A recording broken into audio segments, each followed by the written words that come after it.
Kaugnay ng epekto ng bagyong Enteng na nagpabaha sa ilang lugar, kausapin natin si Office of Civil Defense spokesperson Edgar Posadas. Magandang umaga at welcome po sa Balitang Hali.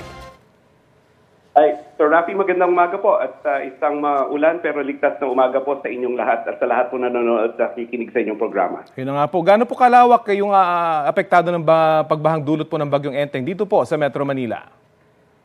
Nako, halos yun pong buong Metro Manila. Kaya nga po tayo, Sir Rafi, kaya po tayo nagdeklara na po na walang pasok sa lahat ng pampublikong paaralan at opisina po ng gobyerno para po, kasi ang safety po ng ating mga kababayan ang talagang paramount sa atin at iniiwan naman po natin sa mga private entities yung kanilang deklarasyon po para sa kanilang mga empleyado, sir.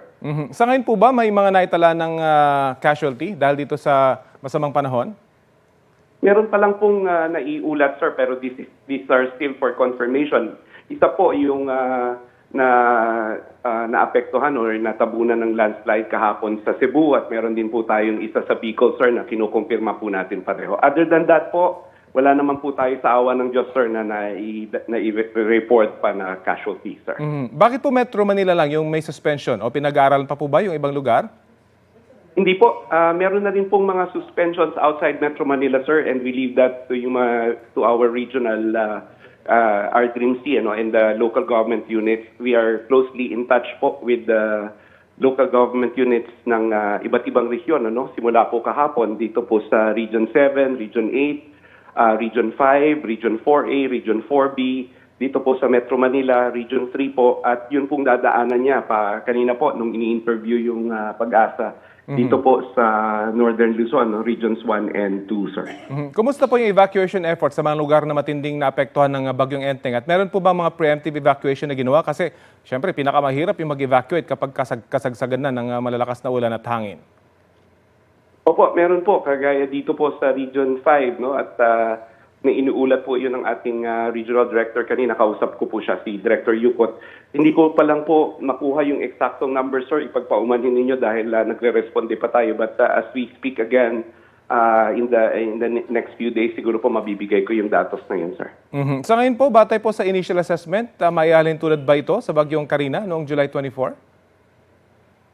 Hindi pa po tayo medyo, sabi nga po ng ating mga, I am no expert on this, sabi nga po ng Pag-asa, there are no two bagyo na magkapareho, two typhoons na magkapareho.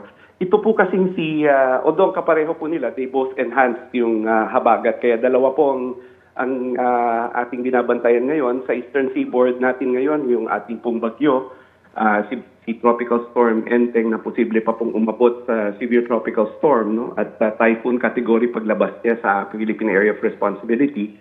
At siyempre po, binabantayan din natin on the western side, sa Rafi, yung sa Zambales, Bataan. I'm from Zambales po, so talagang binabantayan po natin yung western side ng Luzon, kasama po yung western side ng southern Luzon, yung Mindoro provinces, at saka Batangas po, Cavite. Yun po yung mga, and of course yung Western Visayas po dahil sa epekto naman po ng habagat, sir. Ayun na nga po. At in any case, kahit ano po yung status siguro ng bagyo at ng habagat, mag-ingat at mag-monitor yung ating mga kababayan sa mga balita. Maraming salamat po sa oras na ibinahagi niyo po sa Balitang Hali. Maraming salamat, Sir Rafi. Mabuhay po kayo at magandang umaga po. Si OCD spokesperson, Director Edgar Posadas.